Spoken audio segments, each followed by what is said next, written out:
Now, the greatest radio shows of all time. Suspense. The Shadow Node. Washington calling David Harding, Counter-Spy. Classic radio theater. The Great Gildersleeve. Fibber McGee and Molly. Dragnet. Gunsmoke. The Lone Ranger. Now, step back into a time machine with your host, Wyatt Cox. Good evening, friends of the Inner Sanctum. Cold War crime drama, Dana Andrews starring in I Was a Communist with the FBI from 69 years ago, August 21st, 1953, a very private funeral. And we thank you for joining us on this TGI Friday, 12th day of August, 224th day of the year. We have 141 days remaining until we get to the end of the year. Peak of the Perseid meteor shower, the glorious 12th in the UK, as it marks the traditional start of the grouse shooting season, as long as it's not too hot. Chicago founded on this date in 1833. Isaac Singer granted a patent for his sewing machine. In 1877, Thomas Edison invented the phonograph. Mary had a little lamb, its fleece was white as snow, and everywhere that Mary went, the lamb was sure to go. Mary had a little lamb, its fleece was white as snow, and everywhere that Mary went, the lamb was sure to go. Mary had a little lamb, its fleece was white as snow, and everywhere that Mary went, the lamb was sure to go. What purports to be a copy of Edison's first recording, but actually it is most likely a recreation that Edison did for reporters a number of years later. Armistice ended the Spanish-American War on this date in 1898. On that same date, the Hawaiian flag lowered from Iolani Palace in an elaborate annexation ceremony, and it was replaced with the American flag to signify the transfer of sovereignty from the Republic of Hawaii to the United States. The first Model T Ford built on this date in 1908, and in 1941, Britain and the U.S. made a joint declaration of their common national aims and post-war policy on this date in 1941. I have come to tell you about an important meeting between the President of the United States and the Prime Minister, which has taken place, and of a declaration of principle which has been agreed between them. Deputy Prime Minister Major Attlee, that joint declaration would later become known as the Atlantic Charter. It was on this date in 1960. The first telecommunications satellite, Echo 1, was launched. The first free flight test of the Space Shuttle Enterprise took place on this date in 1977. 4 feet. Give us some drop. 4 feet. 3 feet. 2 feet. Just over off about 2 feet. You're on. Okay, your nose wheel's about 10 feet. And they're on the ground. The roar of applause from the spectators on the lake bed. The shuttle Enterprise makes its first landing all by itself successfully. Now, make no mistake, it was not a space flight, but rather a test of the landing capabilities. Enterprise never took to space, instead remaining just a test vehicle. In this date in 1981, the IBM personal computer was released. The IBM personal computer, now at selected stores across the country. Now, the 16 kilobit, not megabit, not gigabit, 16 kilobit base model with no data storage drives, no hard drives, floppy drives, SSDs, nothing, cost $1,565. In 2022 dollars, that would be $5,100. Now, if you loaded it all the way up to a 64 kilobit box with all the standard features, it would jump to $2,880 or $9,380 today. And if you put color graphics and the max at the time, which was 256 kilobits, it would cost you about $6,000 or $19,500. No software came with it. You had to get all that separately. Among things you could get, the VisiCalc spreadsheet, EasyWriter 1.0 word processing software, and Adventure, Microsoft's first game. Also in 1982 is when we move to now, where Mexico announced it was unable to pay its enormous external debt, marking the beginning of a debt crisis that spread to all of Latin America and the Third World.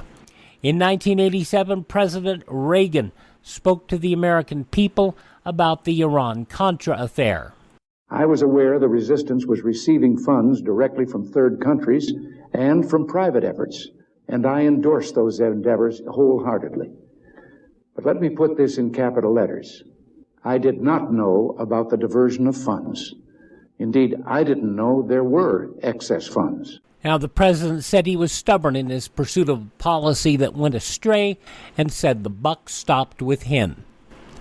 And it was in 1992, Canada, Mexico, and the U.S. announced completion of negotiations for the North American Free Trade Agreement, flushing a bunch of Americans' jobs. Passing away on this date in history, actor Henry Fonda, Japanese singer-songwriter Ku Sakamoto, his hit Sukiyaki, which was an amazing song if you heard it interpreted, but it was released in the U.S. in Japanese, so nobody got it. Actress Loretta Young passing away on this date. The man behind Jeopardy and Wheel of Fortune, who is also an actor and popular singer and producer, Merv Griffin, passing away on this date. Les Paul, one of the pioneers of multi-track recording, passing away on this date, and a fine guitarist, and produced some nice records with his wife, Mary Ford. And Lauren Bacall passing away on this date in history. This is the birth date of financier Diamond Jim Brady, also director Cecil B. DeMille, and Clara on Bewitched, Marion Lorne. Also actor Alfred Munt, comedian Joe Besser, a very funny man. Jane Wyatt, you remember her from the television version of Father Knows Best. Mexican actor Cantinflas, the man with the flashy suits, more than 20 years in country music, Porter Wagner. Probably should best be remembered the fact that he brought us Dolly Parton. And singer Buck Owens and psychic Miss Cleo, who should have seen it coming. This is the birth date of George Soros, and that's all I'm going to say about it. He's 92 today. Actor George Hamilton, 83 years old. He worked in the independents, but probably best remembered for his time in the WWE as the Red Rooster. Terry Taylor, 68, and still works as a producer. Rapper Sir Mix-a-Lot, 59. Comedian Michael Ian Black, 51. From Nothing to Lose, an urban legend, Rebecca Gayheart, 51. From Ocean's 11 and 12 and 13, Casey Affleck, 47. From Psych, Maggie Lawson is 42. From Lolita and Face Off, Dominique Swain is 42. And model Cara Delevingne is 30 years of age. Those just a few of the people celebrating the 12th day of August as their birthday. If this happens to be your birthday... Hi, we're the Four Freshmen, and we just want to say... Happy birthday to you! And from 69 years ago today, August 21st, 1953, Dana Andrews. I was a communist for the FBI. Thanks for tuning in to Classic Radio Theater with Wyatt Cox on this Friday here on your favorite radio station.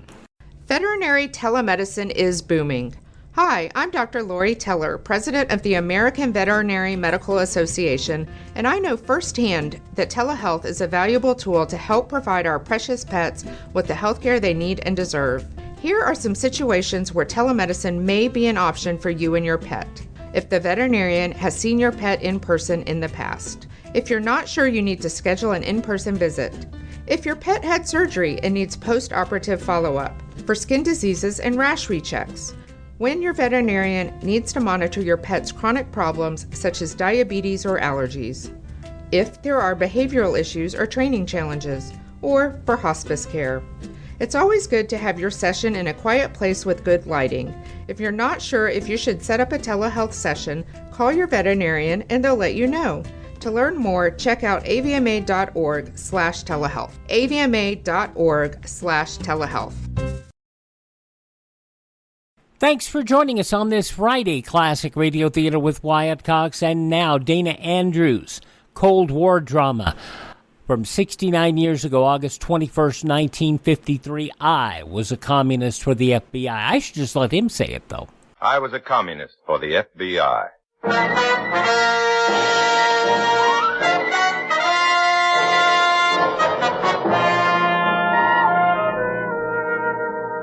Starring Dana Andrews in an exciting tale of danger and espionage. I was a communist for the FBI.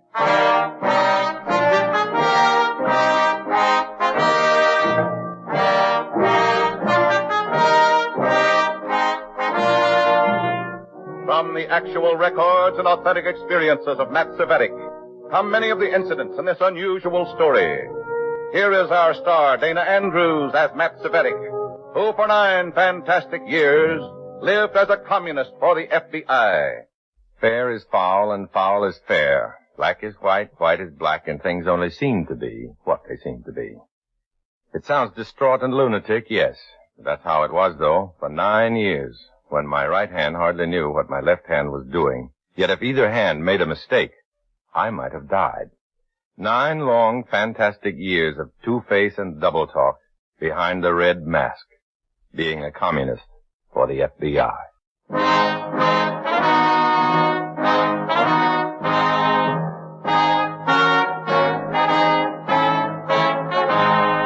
Now here is Dana Andrews as Matt Cvetic, Undercover Man. This story from the confidential file is marked Very Private Funeral.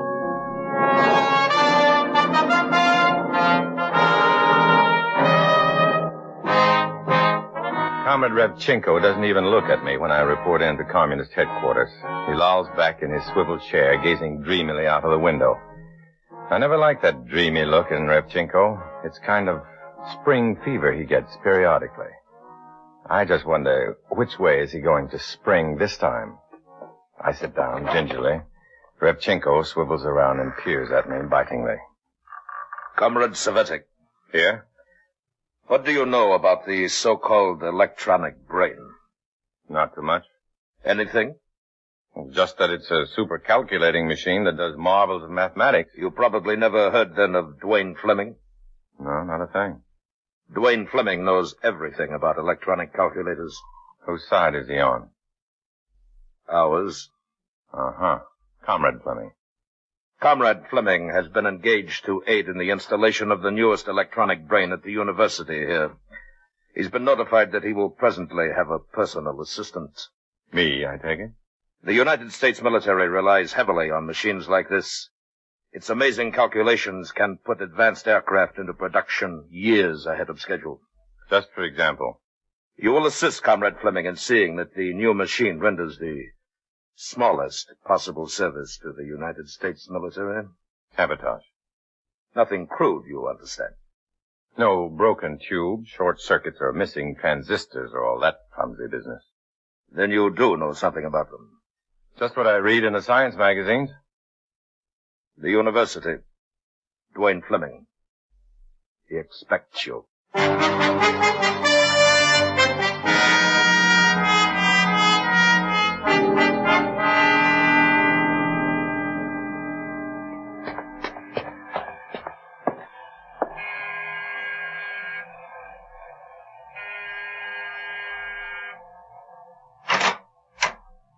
Yes?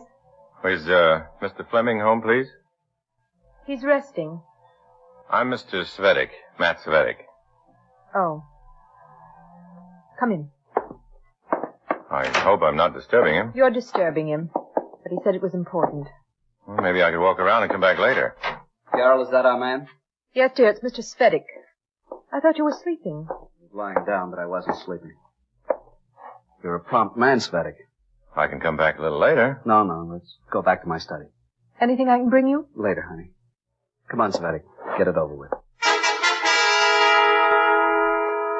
I want to like them both, and from both of them I get a guarded sort of resentment. His wife is pretty, sensitive-looking, but I sort of regret her being so visibly allergic to me. Her husband isn't bursting with affection for me either. We box around conversationally a while.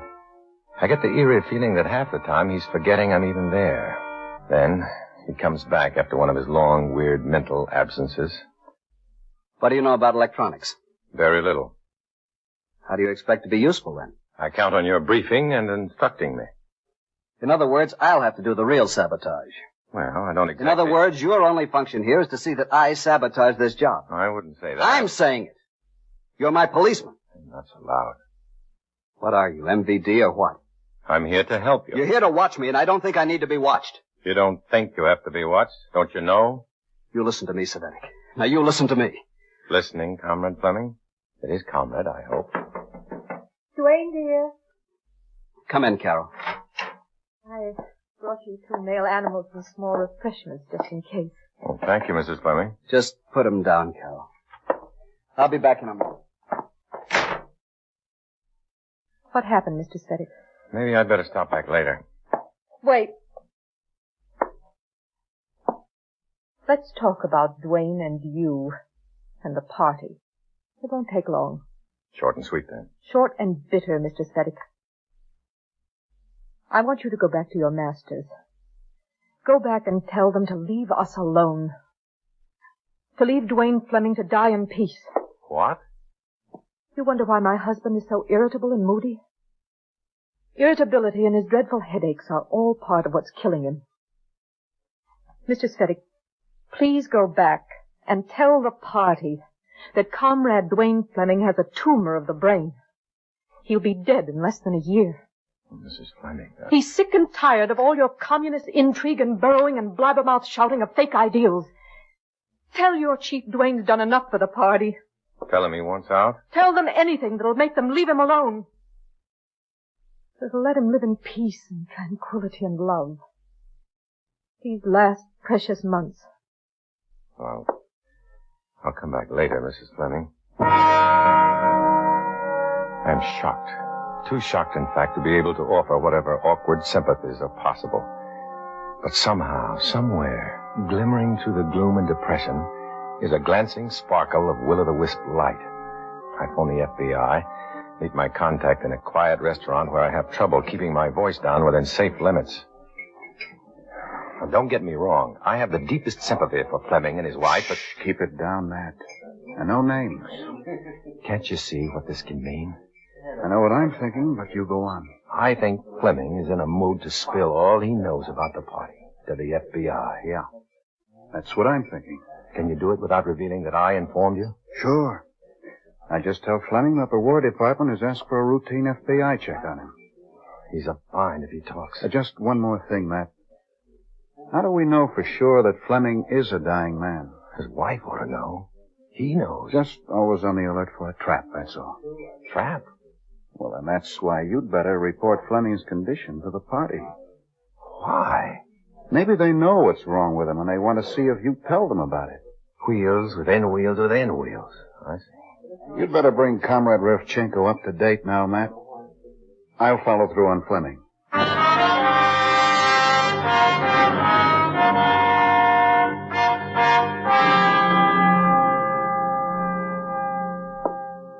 Ah. 1 year to live, or less. Is that it, Cvetic? That's it, Comrade. So the contemptible turncoat turns cold on the party. Suppose the FBI gets to him in his present mood. I don't think we have to worry about that. He wants to live out his last few months in quiet. I regret your negative attitude in the face of such an opportunity, Comrade Cvetic. Negative attitude? What do you expect me to do? It is conceivable that Comrade Fleming, having only months to live, will risk even more than in the past for the Communist International. See him and tell him that I wish to speak to him.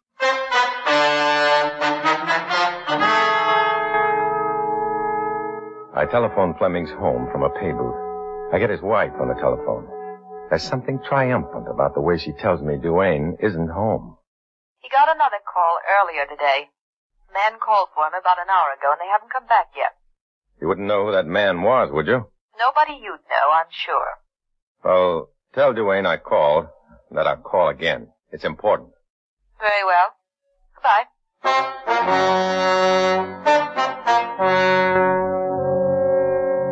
I don't have to have it spelled out to me that nobody I know is probably the FBI. I try again in an hour. No answer. I keep trying all day. Nothing. I finally raise Mrs. Fleming afternoon of the next day and get a smallish jolt. I'm sorry, Mr. Cvetic. Dwayne is out of town. Out of town? Came home yesterday after meeting that man. There was another call for him. When will he be back? I don't know if I'm free to say. Goodbye, Mr. Cvetic. Fine thing. Now I've got to go back to Revchenko and tell him the bird has flown since yesterday, and I've just been sitting. I walk into Revchenko's office expecting the worst. And do I get it? Only even worse than I thought. Sitting across from Revchenko is the man who's out of town, Duane Fleming. And he doesn't look any too happy either. Nobody does. Sit down, Comrade Cvetic. Fleming, I've been trying to reach you. I'm complimented. Cvetic, Comrade Fleming here received a visit yesterday from the FBI. The FBI? Just so. My informed sources gave me the news. Not, I regret to say, Comrade Fleming himself. I tell you, I didn't go to them, Revchenko. They came to me. Why? I told you, the War Department asked for a routine FBI check. Assume I believe you, comrade. Go back to your work. Await my instructions. You may go.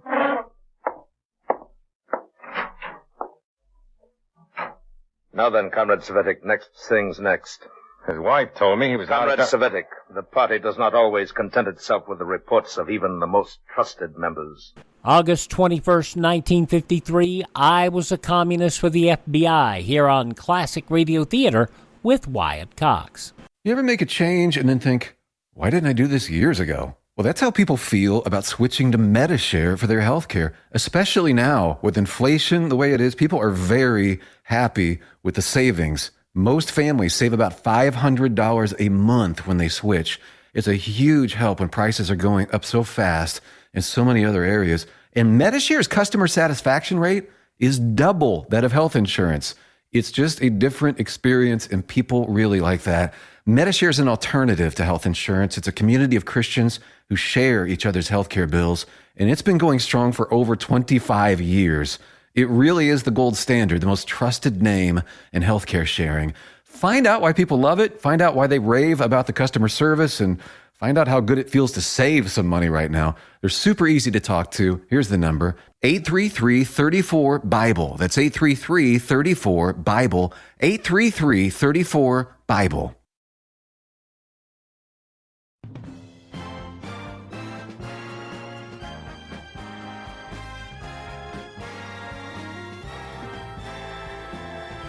Thank you for tuning in to Classic Radio Theater with Wyatt Cox here on your favorite station. We're listening to an episode of I Was a Communist for the FBI starring Dana Andrews, as it was originally broadcast on Friday, August 12th, 1953. In the newspapers of that Friday 69 years ago, these were some of the headlines. Adlai Stevenson said yesterday Soviet Russia appears to be in retreat in the Cold War, and that, for the present, means there is less danger of a shooting war. The defeated Democrat candidate for president returned yesterday after a trip around the world, which began March 1st and carried him through more than 30 countries. Stevenson looked tired, but he was in good spirits when he confronted some 150 newsmen in a press conference at the Biltmore Hotel. The trip around the world, he said, was for my own education. He said he worked hard at it, talking with everyone from cobblers to kings. His plans for 1956 were, I don't know if I'm going to run again, and if I did, I wouldn't tell you. Soviet policy appears, according to Stevenson, has changed its tactics and began a cautious retreat. Ambassador Henry Cabot Lodge Jr. announced last night that the United States would vote against India as a participant in the Korean Peace Conference. American opposition to India's participation had been announced from the outset of the current meeting of the General Assembly, called to arrange for the conference, but there had been some doubt as to whether Lodge would vote against an invitation to the New Delhi government or merely abstain. France has dethroned the sultans of Morocco yesterday and exiled him with his family to Corsica, while ominous threats of a jihad, a Muslim holy war, gathering over in the North African protectorate of French Morocco. Fierce tribesmen from the south, the hard-riding Berbers of legendary fighting fame, had moved toward Rabat, the capital. Some already reached the outskirts of the city, according to a French spokesperson, and scattered fighting was reported in the turbulent native quarter. Vanquished Mohammad Mossaeghi, blasted from power by a royalist uprising, limped into the Central Tehran Officers Club in pink pajamas yesterday and surrendered dejectedly to his successor, Premier Fazoleh Zahidi. They shook hands and exchanged traditional words of greeting. A witness who saw the meeting in Zahidi's third-floor office said the new premier leapt from his swivel chair and walked forward with an outstretched hand as Mossaeghi entered, thin, pale, and apparently on the verge of tears. Donald M. Saltzman, professor of sociology at Illinois Wesleyan University at Bloomington, Illinois, became a Chicago taxi driver during the summer for a couple of reasons. He explained he wanted to gather material for his thesis for a Doctor of Philosophy degree and earn extra cash to join his British war bride who was visiting relatives in England. Saltzman accomplished both his objectives, but somehow acquired a parking ticket, which was due next Tuesday. Chicago officials received the $3 fine and a note of explanation from England. And take it from Howard M. Lee, what happened to him is almost enough to turn you against bathtubs. When Lee went into his bathtub in Dunn, North Carolina, there was a 12-inch copperhead snake in the tub. Before he could kill it, the snake slithered down the drain. But Lee wondered, is it gone for good? Though some of the day's top news stories, as reported in the newspapers of Friday, August 21st, 1953, on your radio, I Was a Communist for the FBI, which continues now on Classic Radio Theater with Wyatt Cox. What report are you referring to? Any, specifically? The report that Comrade Fleming has a fatal brain tumor. I'm sure Comrade Fleming himself confirmed my report. He did? Well, so much for that, then. Cvetic, did you bother to discover that Comrade Fleming's doctor is Dr. Duane Fleming the Elder? His father? No, I didn't. You didn't. What's the difference? What's the difference? Medicine is medicine. A fatal tumor is as fatal to a blood relative as it is to a stranger. Oh, brilliant, comrade. Applause. Bravo. All right, what's your story, comrade? Fleming has not been out of town. I can see that. By my direction, he's been hospitalized and diagnosed by disinterested physicians. Well? Comrade Fleming has no brain tumor. No? Then what's he dying of? He is not dying. But I'm sure he thinks he is, or thought he was. Comrade Fleming did sincerely believe that. He believed it so surely that he reasoned he had nothing to lose by informing to the FBI. We can't be sure of that. The circumstances all point to that, and we can take no chances, Cvetic. Therefore, before he tells too much, Duane Fleming must be silenced. Silenced? Removed. He's your assignment, Comrade Cvetic. Attend to it.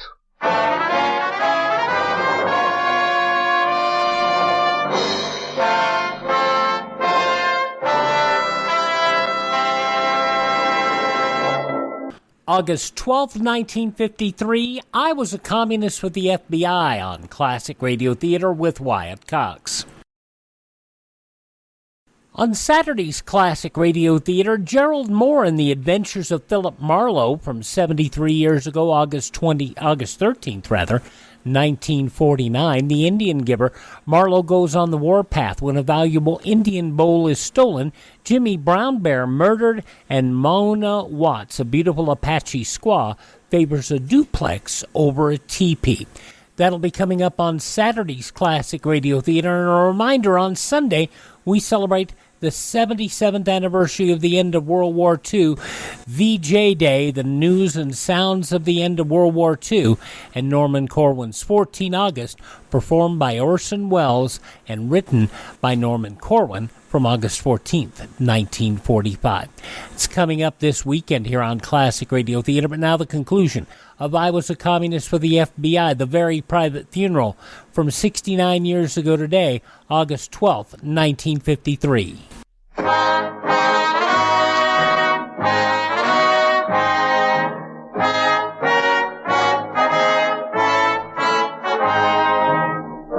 back to Dana Andrews, starring as Matt Cvetic in I Was a Communist for the FBI, and the second act of our story.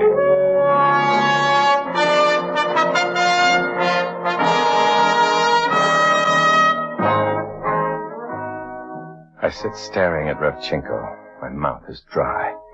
I've been asked to remove a human life, which has now become an annoyance to the party. And I show my feelings. I can't help it. No commitment I've made to the party or to the FBI is going to turn me into a tool of killers. Not even if it kills me.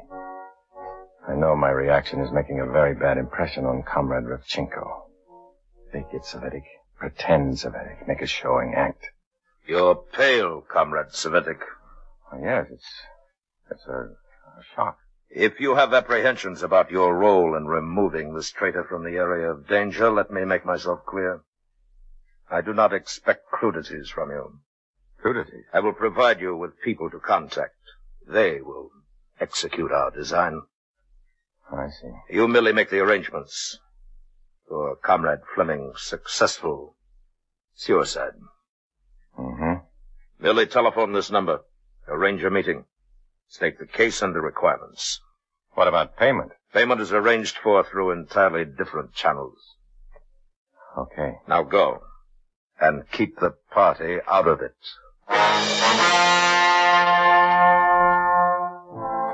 I sleepwalk out into the street, numb with fear and repugnance. I'm supposed to deliver Duane Fleming dead, or I'm on the spot. I try not to dissolve into panic. Hold on, think. How did I get conned into a thing like this to begin with? I telephone my FBI contact again. He picks me up in a dull, expressionless automobile. We drive out into the suburbs in silence. We park in a regular garden of a street whose peace and beauty only deepen the squalor of my involvements. Now, Matt, to begin with, we're not going to let you drag commie chestnuts out of the fire, so cheer up. You're not going to let me. Brother, you couldn't make me do it. Go through the motions, Matt, and make it look good. If I make it look too good, what happens to Fleming and his wife? Matt, if you don't do this job for the party, they'll get somebody who will. And who'll do it sincerely and in ice-cold blood. If you at least seem to be doing it, there's a chance to save Fleming and his wife. I suppose that makes sense, all right. You know it does. Nice prospect. There's something I'd like you to do for us. Yeah. All entries should be in by the close of business today. Obviously, Duane Fleming believes sincerely in his imminent death from a brain tumor. Why? His own father diagnosed it that way. That's why. Will you check into that for us? It may be very important. Which comes first, the goons or the doctor? Call Revchenko's number and get going on that before Revchenko gets impatient. And suspicious. Then see Dr. Fleming. Meanwhile? We'll do what we can, Matt. You do your job,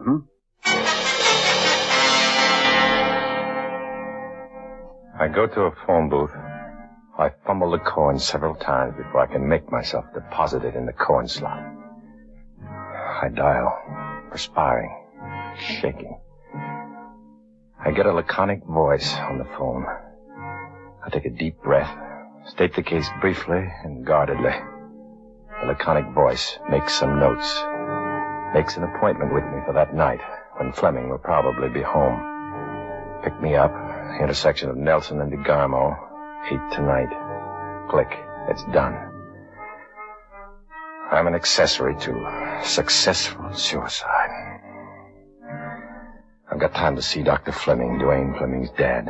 I dial his office, make an appointment for after office hours. Urgent and important.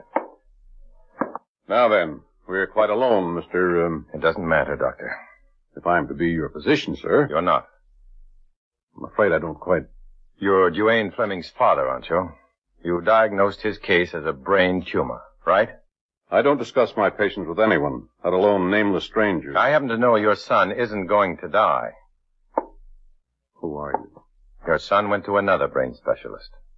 My son has complete confidence in me. He would never have doubted my diagnosis, except under influence. Nevertheless, Doctor...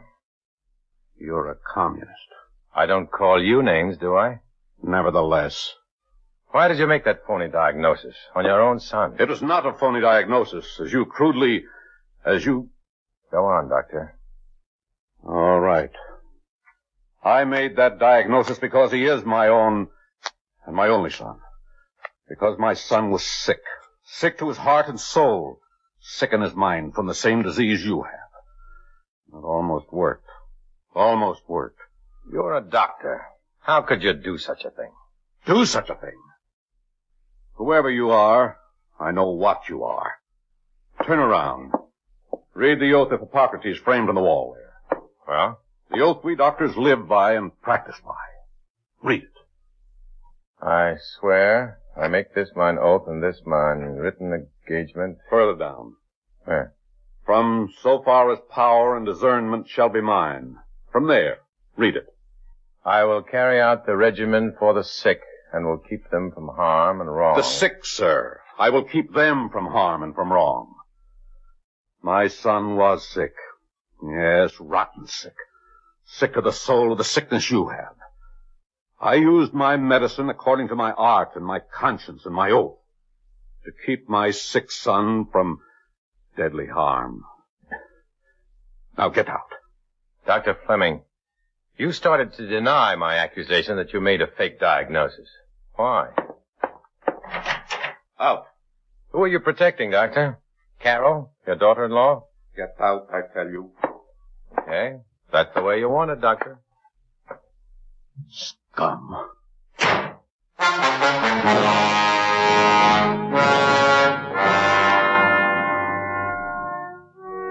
And now I know what I'll never report to Revchenko. I know that Dr. Fleming made a true diagnosis, a clean bill of health. It's Carol who has taken it upon herself to tell her husband he's dying. Because Carol, who loves Duane as surely as his own father loves him, also wants to save Duane from the deadly harm of communism. At 8 o'clock, 3 men in an inconspicuous car pick me up at Nelson and DeGarmo. I sit next to the driver. We exchange casual identification. The car purrs toward the university grounds. Slowly we cruise into Fleming Street. And all at once, our driver shoots the car ahead because there are police cars in front of Fleming's modest house, and an emergency squad is shoving through the crowd with an oxygen apparatus.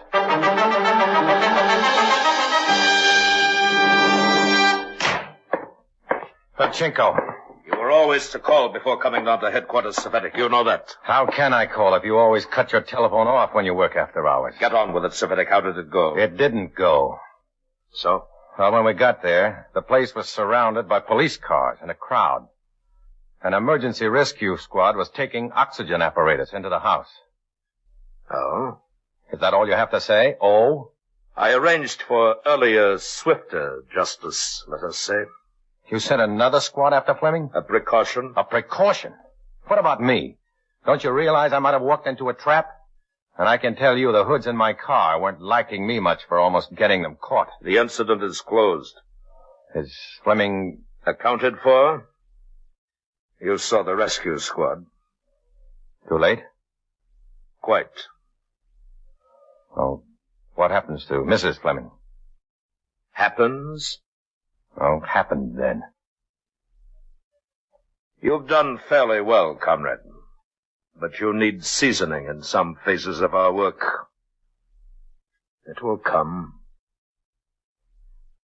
Good night, Cvetic. Good night, Comrade Revchenko.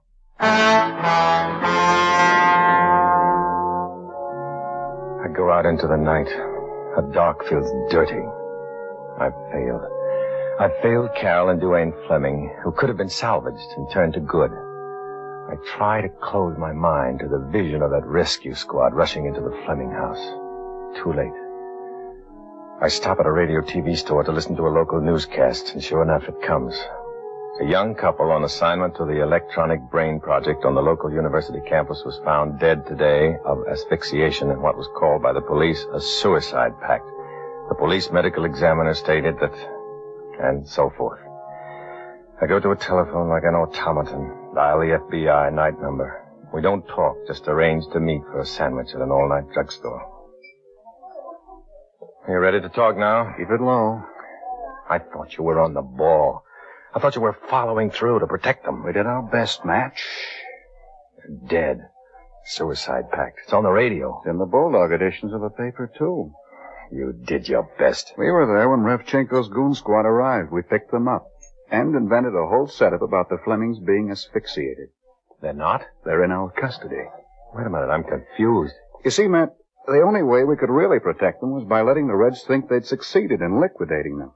We're hiding him and Carol away in the Northwest under protective custody. He's told us everything. We want to be sure the Reds don't take him away from us again. They can have a new life up there. Good. The old life of the Flemings gets buried tomorrow. Closed to the public. Guess why? You don't habeas corpus? Toss you who pays the check. Toss nothing. This one's on me.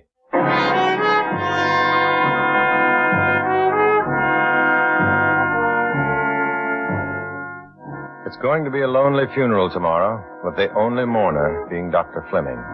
One of the few funerals where even the remains didn't come to the ceremony. Dr. Fleming, he's proved his mettle. He can keep a secret, especially to save his son's life and mind and very soul. Sometimes, after jobs like this, I feel awfully smug about myself, awfully well pleased with the FBI. It doesn't matter that good people like Dr. Fleming think I'm scum. I mean, it doesn't hurt too much. I'm hardened to it now, almost. I'm a communist for the FBI. I walk alone.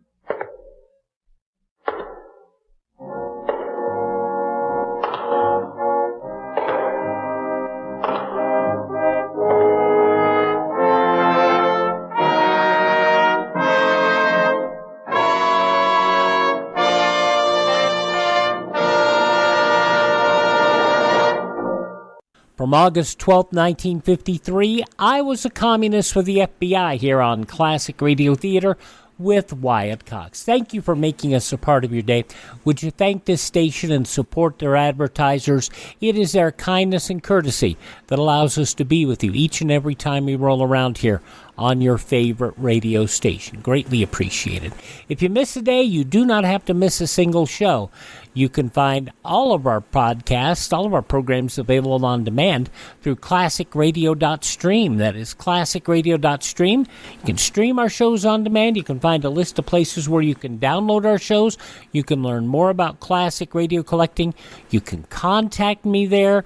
You can also find our information on our social media links, and you can use the Buy Me a Coffee link, which a number of our friends have used to help us acquire new great classic radio theater shows. That's the Buy Me a Coffee link at classicradio.stream. Have a great weekend. Tell all your friends the great radio shows are right here at this spot on the dial. Classic Radio Theater with Wyatt Cox on your favorite radio station.